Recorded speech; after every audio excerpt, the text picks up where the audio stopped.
Yeah, we were monitoring that traffic control with the tower at Hobby Airport and this aircraft, and you're right.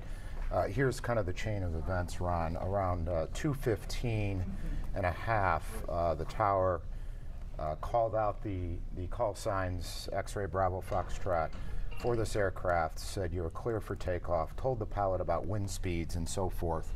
And then approximately 2 minutes after that, the pilot did indeed transmit back to the tower saying, quote, "We are having problems with our engine.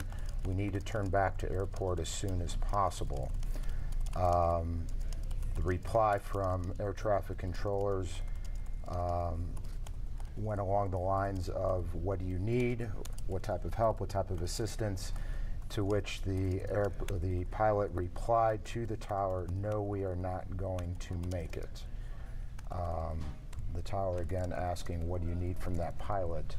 And we're still checking that back and forth between the tower and the pilot, but so far that's the last transmission that we heard, was the tower to the pilot saying, "What do you need?"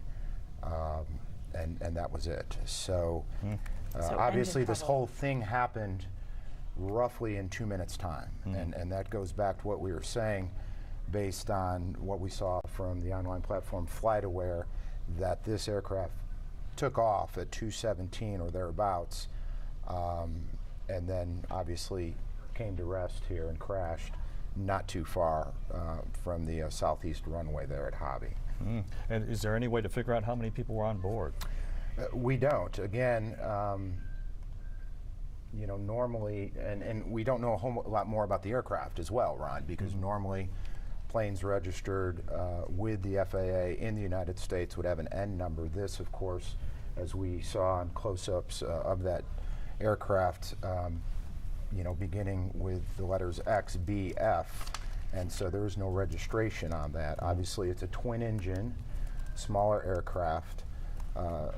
You know, just by the size of it, you know, you're probably talking a half a dozen tops. Now, this is just a visual observation, nothing more. Yeah, I'm just looking at the amount of windows that you see on the fuselage there. Right, but again, you know, there was no Mayday or anything along that nature. It all was pretty short transmissions between the tower and the pilot. But again, we did hear that the pilot said, "We are having problems with our engine.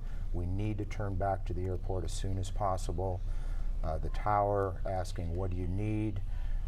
Trying to clear a runway, ostensibly, for his return, and the pilot replying, "No, we are not going to make it." And I'm not a pilot, but you're up there in the air and you're having engine trouble, and you see this huge